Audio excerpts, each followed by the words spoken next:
এটা সৰু ল'ৰাও এইটো বুজি পাব যে যিটো মানুহে পিএফৰ টকাটো তেওঁ দিব পৰা নাই, পিএফৰ টকাটোকে তেওঁ দিব পৰা নাই, যিটো টকা শ্ৰমিকৰ টকা, যিটো টকা শ্ৰমিকৰ অধিকাৰ, এই টকাখিনিকে দিব পৰা নাই। আৰু তেওঁ বাৰু মোক কিবা কোটি কোটি টকা দিব পাৰিব তেওঁ। আৰু সন্মানীয় যিটো নিউজে প্ৰকাশ কৰিছে তেওঁক ষ্টুডিঅ'ত মাতি পেলাই মই কৈছো যে সঞ্জয় কিষাণক ষ্টুডিঅ'ত মাতক। এই ৰাজেশ বাজাজে যিজন ব্যক্তিয়ে চাহ বাগিচাৰ শ্ৰমিকসকলক তেওঁলোকে দৰমহা দিব নোৱাৰিলে, শ্ৰমিকসকলক ৰাচন দিব নোৱাৰিলে, আৰু তেনে ক্ষেত্ৰত তেওঁ কিবা কোটি কোটি টকা সঞ্জয় কিষাণক দিয়াৰ কথা কৈছে। ৰাজেশ বাজাৰৰ এই ভাষ্যক মই সম্পূৰ্ণভাৱে ইয়াত মই গৰিহণা দিছো, খণ্ডন কৰিছো। ৰাজেশ বাজাজ এনেকে এজন ব্যক্তি, আচলতে তেওঁ যোৱা নিৰ্বাচনৰ সময়ত আমাৰ উখা চাহ বাগিচা আৰু আপোনাৰ জামুগুৰি চাহ বাগিচা, এই দুখন চাহ বাগিচাৰ শ্ৰমিকসকলক অন্ধকাৰত ৰাখি পেলাই তেওঁ অসমৰ পৰাই পলায়ন কৰিছিল।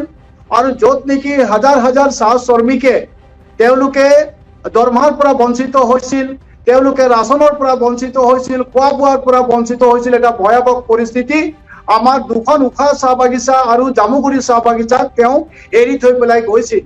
আৰু উক্ত সময়ত আমাৰ লোকসভাৰ নিৰ্বাচনৰ পৰিৱেশ চলি আছিলে, নিৰ্বাচনৰ সময় আছিলে, আৰু উক্ত সময়তে তেওঁ এনেধৰণৰ এটা পৰিস্থিতি দুখন চাহ বাগিচাত কৰাৰ কাৰণে আমি যথেষ্ট বিপাঙত পৰিছিলো, শ্ৰমিক ৰাইজ যথেষ্ট কষ্ট ভোগ কৰিবলগীয়া হৈছিল। আৰু তেতিয়াই অসম চাহ মজদুৰ সংঘৰ তৰফৰ পৰা বাগিচাখনৰ বাবে এটা বিশেষ ব্যৱস্থা কৰিব লাগে বুলি পেলাই আমাৰ বাৰ বাৰ দাবী উত্থাপন হৈছিল। মাননীয় মুখ্যমন্ত্ৰী ডাঙৰীয়াও এই বাগিচাখনৰ বাবে কিবা এটা ব্যৱস্থা ল'ব লাগে বুলি পেলাই কৈছিল। মাননীয় অজন্তা বাইদেউ আমাৰ মন্ত্ৰী ডাঙৰীয়ানীও মোক নিজে ফোন যোগে কৰিছিলে, সঞ্জয় তুমি বাগানখনৰ কাৰণে কিবা এটা কৰা। কেশৱ মহন্ত ডাঙৰীয়া মোক ফোন কৰি পেলাই জনাইছিল যে সঞ্জয় উখা চাহ বাগিচা আৰু জামুগুৰি চাহ বাগিচাৰ কাৰণে তুমি কিবা এটা কৰা। সেই সময়ত প্ৰাৰ্থী সাংসদ কামাখ্যা প্ৰসাদ তাছা ডাঙৰীয়াও মোক ফোন কৰি পেলাই কৈছিলে যে চাহ বাগিচাখনৰ শ্ৰমিকসকলৰ কাৰণে কিবা এটা বিহিত ব্যৱস্থা ইমিডিয়েট কৰিব লাগে। আৰু তেতিয়া আমি বৰ্ডে বহি পেলাই আমি সিদ্ধান্ত গ্ৰহণ কৰিছিলো, মাননীয় মুখ্যমন্ত্ৰী ডাঙৰীয়াক অৱগত কৰি পেলাই যে বাগানখন আমি এটেচ কৰিব লাগিব। আৰু আমাৰ সিদ্ধান্ত মতে বাগানখন আমি এটেচ কৰিবৰ কাৰণে বাধ্য হৈছিল। ৰাজেশ বাজাজৰ লগত আমি হাজাৰ বাৰ যোগাযোগ কৰিছিলো, কিন্তু তেওঁ আমাৰ না ফোন ৰিচিভ কৰিছিলে, না তাই আমাৰ লগত কিবা সহযোগিতা কৰিছিলে। শ্ৰমিকসকলৰ অৱস্থা দিনক দিনে অতি শোচনীয় হৈছিলে। তো গতিকে বাগানখন এটেচ কৰি পেলাই কাবাক সমজাই দিয়াৰ বাদে আমাৰ হাতত কোনো ৰাস্তা নাছিল। আৰু যাৰ কাৰণে আমি মুখ্যমন্ত্ৰী ডাঙৰীয়াৰ দিয়া পৰামৰ্শ লৈ পেলাই আমি বাগানখন এটেচ কৰিছিলো। আৰু এটেচ কৰাৰ লগে লগে আমি খুব সোনকালে বাগানখনক এজন বাগিচা মালিকক আমি সমজাই দিছিলো। আৰু এই ক্ষেত্ৰত অসম চাহ মজদুৰ সংঘও আমাক সম্পূৰ্ণভাৱে সহযোগিতা কৰিছিলে। আৰু যিজন ব্যক্তিক আমি চাহ বাগিচাখন সমজাই দিছো, উক্ত ব্যক্তিজনে বাগানখনত প্ৰৱেশ কৰিয়েই শ্ৰমিকসকলৰ যিখিনি প্ৰাপ্য, তেওঁলোকৰ দৰমহা, তেওঁলোকৰ ৰাচন পাতি, তেওঁলোকৰ মেডিকেল সকলোবিলাক তেওঁ প্ৰদান কৰিছে। আৰু বৰ্তমানলৈতো চাহ শ্ৰমিকসকলে খুব সুন্দৰভাৱে এইখন চাহ বাগিচাত তেওঁলোকে কাম কৰ্মৰত আছে। আৰু ACMSৰ যথেষ্ট সন্তুষ্ট। আপোনালোকে দুইখন চাহ বাগিচাত আপোনালোকে গৈ পেলাই খবৰ কৰিব পাৰে। আৰু এই ৰাজেশ বাজাজে যিজন ব্যক্তিয়ে চাহ বাগিচাৰ শ্ৰমিকসকলক তেওঁলোকে দৰমহা দিব নোৱাৰিলে, শ্ৰমিকসকলক ৰাচন দিব নোৱাৰিলে, আৰু তেনে ক্ষেত্ৰত তেওঁ কিবা কোটি কোটি টকা সঞ্জয় কিষাণক দিয়াৰ কথা কৈছে, ই এটা মনে সজা কথা। আৰু সকলোৱে জানে যে ৰাজেশ বাজাৰ কেনেধৰণৰ ব্যক্তি।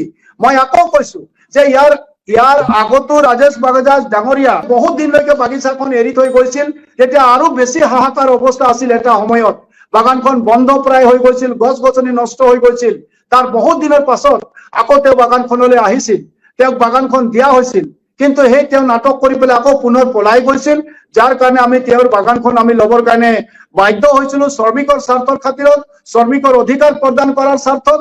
এটা সৰু ল'ৰাও এইটো বুজি পাব যে যিটো মানুহে পিএফৰ টকাটো তেওঁ দিব পৰা নাই, পিএফৰ টকাটোকে তেওঁ দিব পৰা নাই, যিটো টকা শ্ৰমিকৰ টকা, যিটো টকা শ্ৰমিকৰ অধিকাৰ, এই টকাখিনিকে দিব পৰা নাই। আৰু তেওঁ বাৰু মোক কিবা কোটি কোটি টকা দিব পাৰিব তেওঁ। আৰু মই কিয় বিচাৰিম তেওঁক কোটি টকা? তেওঁক মই কৈছিলো যে আপুনি পিএফৰ টকাখিনি দি দিয়ক, শ্ৰমিকৰ দৰমহাখিনি দি দিয়ক, শ্ৰমিকৰ ৰাচন পাতিখিনি দি দিয়ক। কিন্তু তেওঁক সুবিধা দিয়াৰ পাছতো তেওঁ দিব নোৱাৰিলে, বৰঞ্চ তেওঁ চাহ বাগিচাখন এৰি পেলাই পলায়ন কৰিলে। আৰু এই নিৰ্বাচনৰ সময়ত এনেকে এটা পৰিস্থিতি কৰিলে। তো গতিকে ই এটা সম্পূৰ্ণভাৱে মনে সজা কথা। এই কথাটো 100% মই খণ্ডন কৰিছো। এই মানে ৰাজেশ বাজাজ দৰে এজন ব্যক্তি এইটো সম্পূৰ্ণভাৱে ভুৱা কথাৰে আজি নিউজৰ ওচৰত আহি পেলাই এইখিনি কথা কৈছে। আৰু সকলোৱে জানে যে ৰাজেশ বাজাৰ কেনে এজন ব্যক্তি।